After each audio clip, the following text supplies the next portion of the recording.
Barkanmu da warhaka, barkanmu da saduwa da ku cikin wannan shiri na muryar bishara wanda Glory Community TV ta ɗauki nauyi, ni kuma Tenu Sama'ila Dogo nake gabatarwa. A yau muna tare da babban bako wanda mutumin Allah ne wanda Ubangiji ya shirya domin ya kawo muku tsako cikin wannan ranar. Kamin mu ci gaba, kar ku manta kuna tare da shirin nan ne na muryar bishara.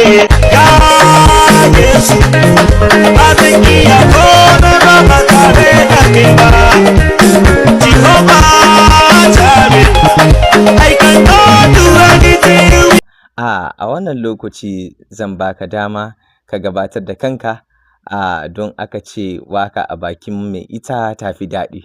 You're welcome, sir. Hallelujah. Amen. Praise the Lord. Hallelujah. So, Malam Tenu, na gode da wannan zarafi da ka bani domin gabatar da kaina a wannan kyakkyawan shiri ta muryar bishara.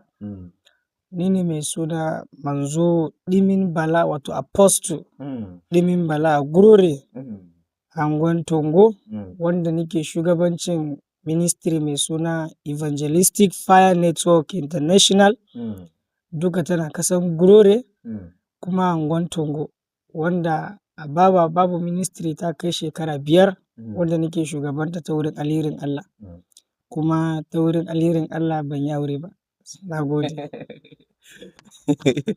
Wannan zaure ta kama da wuta kenan. So, ba tare da ɓata lokaci ba masu kallon mu, kai tsaye za mu gabatar da jigonmu na wannan mako wanda shine gina ban gaskiyanmu mafi tsarki.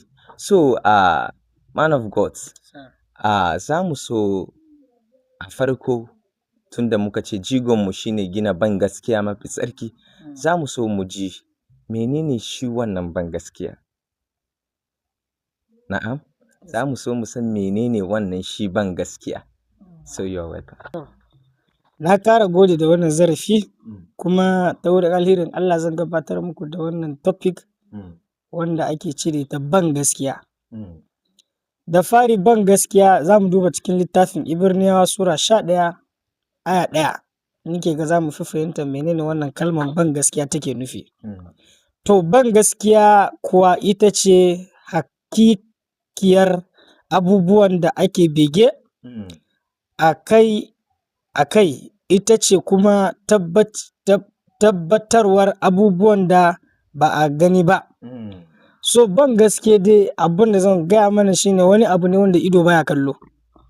Wani abu ne wanda ba za ka taɓa shi da hannunka ba, amma kuma akwai shi a cikin zuciyarka. Kana ban gaskiya ababen da ba za ka gani ba, to ka dogara a wurin Isa Almasihu. Ka gan dai ba za ka taɓa shi yanzu da hannunka ba, ba za kuma ka gan shi ba, amma kai a zuciyarka ka gaskanta kan cewa he exists. Ka gaskanta kan cewa yana nan, ka gaskanta kan cewa kuma zai yi shari'a, ka gaskanta kan cewa shi ne mai cetonka. So ban gaskiya dogaro ne ga Allah, ka dogara ga Ubangiji kwata-kwata, ko shakka ba zuciya. Ina da wannan ban gaskiya. Abun da baka gani ba, ka tabbatar kan cewa akwai shi. So a karamin fassara nike ga zan bar ku da wannan fassaran ban gaskiya. Na gode. So masu kallon mu da fata mun fahimci menene ban gaskiya kai tsaye daga filin mutumin Allah wanda ya taɓo mana shi a cikin littafi mai tsarki. Tambaya na gaba shine, za mu so mu sani ta ya ɗan adam ko kuma mutum zai gina ban gaskiyan shi mafi tsarki a cikin Kiristi. Na kara gode da wannan zarafi. Allah ya ba mu alheri. So yadda za mu gina ban gaskiya mu jama'an Almasihu, nake ga shi ya fi sauki ma mai bi wanda yake da ban gaske cikin Kiristi. Da fari dai kafin nan ka gina ban gaskiyanka dole ne ka sani waye ne kake gaskantawa tare da shi, domin baraka gaskanta abin da baka sani ba. Jude chapter 1 verse 20 ya ce, building up your most holy faith by praying in the spirit.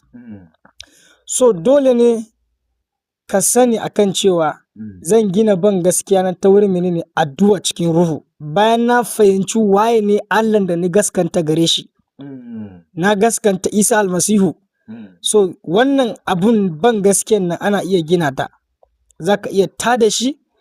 Mutumin da ya tuba yau ba za ka haɗa ban gaskiyan shi da wanda ya yi shekara 50 a cikin ban gaskiya ba. So za ka gina shi ta wurin addu'a cikin ruhu. Na biyu yadda za ka gina wannan abun shine ka saka idanuwanka kan Yesu Kristi. Bishara ta ce we fixed our eyes on Jesus, the finisher of our faith, the author and finisher of our faith. So dole ne ka saka idanuwanka kan Kristi, kar ka kawas da idonka ko na second ɗaya. Hakan zai taimake ka, kana bin Yesu yana koyar da kai ban gaskiyanka na ginuwa.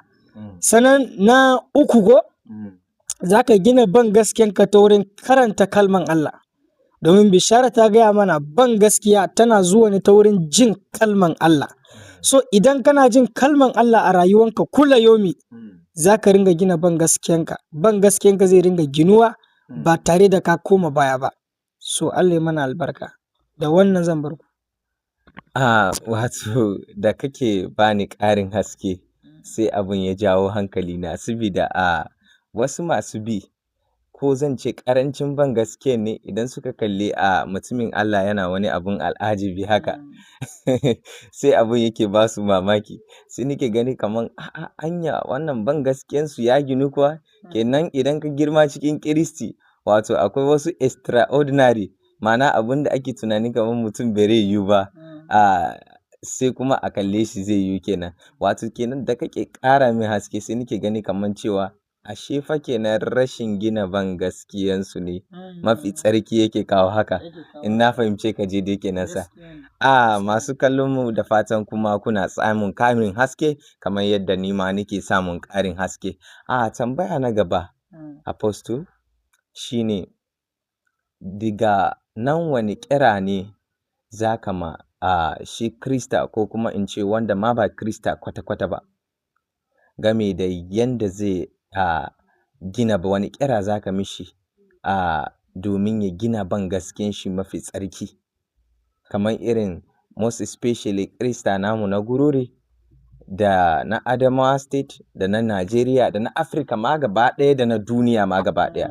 So wani kira za ka yi daga ƙarshe game da su gina ban gaskiyansu mafi tsarki cikin Kristi, duba da cewa idan ka duba kamar zamanin gaba ɗaya duk wasu abubuwa al'amura da littafi mai tsarki take ce mana za su faru, wanda yake kan tayaswa yake wanda komai da littafi mai tsarki ya faɗa yakan faru yanzu. So wani kira za ka ma Kirista na duniya kuma wanda ba Kirista ba, wani kira za ka ma ɗan adam da yake rayuwa cikin duniya domin ya gina ban gaskiyan shi mafi tsarki? To na kara godewa da wannan zarafi. Kira da zan yi ma Kiristan Gurore ma mutanen Adamawa shine, in ba ku manta ba na gaya muku ban gaskiya na zuwa ta wurin jin kalman Allah. So kuma za ka ji kalman Allah ne a gabacin Ubangiji, za ka ji kalman Allah ne a ikkilisiya, za ka ji kalman Allah ne a wuraren bauta. Akwai Kirista da yawa wanda yau ba su zuwa ikkilisiya suna zaman gida, wanda ran Sunday ba su zuwan church, ranar weekly activity za ka gan su ba su zuwa. Akwai Kiristan kuma sai ran ladi-ladi. So ban gaskiya ba zai iya ginuwa haka ba. Ya kamata kana jin kalman Allah constantly, kula yomi kana jin kalman nan, kana ciyar da ruhunka da kalma. So haka ban gaskiyanka zai haura. So kira na gare ku yan uwa shine ku zo a ji kalman Allah tare da ku. Akwai wurare da yawa da ake bada kalman Allah mai kyau mai zaki, wanda in ka ji ta baraka so ka rasa ji ba. So ka nemi ikkilisiyan da zaka ci gaba da zo domin a gina ka a cikin kalman Allah. Hakan ban gaskiyanka zai ginu. Sannan shawaran da zan ba su yan uwanmu wanda ba Krista ba, yadda ka nemi in karfafa su ko in kira gare su, shine musa kan cewa Yesu Kristi ne shine wanda zai gina ban gaskiyanka, ko ba ka ba? Shine wanda zai gina ban gaskiyanka. So duk wani abun da kana bi da ba Yesu Kristi nan ba, ka san kan cewa ban gaskiyanka har yanzu yana 0.000. So mu juyo mu ɗauki hanyar gaskiya, domin bishara ta faɗa babu wata hanya idan ba Kristi ba. Shine hanya, shine rai na zuwan wurin Uba a sama. So idan kana bukatan ban gaskiyanka ginu wanda har zai kai ka zuwa samun rai na har abada, so ka dawo hanyar gaskiya, ka dawo hanya wanda za ta kai ka rai har abada. Na gode. So mun gode sosai man of God. Masu kallon mu duba da lokaci na mana harara, aka ce a laifin daɗi ƙarewa. So da fatan kun samu haske kamar yadda ni ma na samu haske cikin kalman Ubangiji a wannan rana. Masu kallon mu kar ku manta kuna tare da Gurore Community TV wanda suka ɗauki nauyin shirin nan na muryar bishara, ne kuma Tenun Sama'ila Dogo na gabatar. Masu kallon mu sai mun haɗu wani mako domin jin kalman Ubangiji. Mun gode sa. Thank you.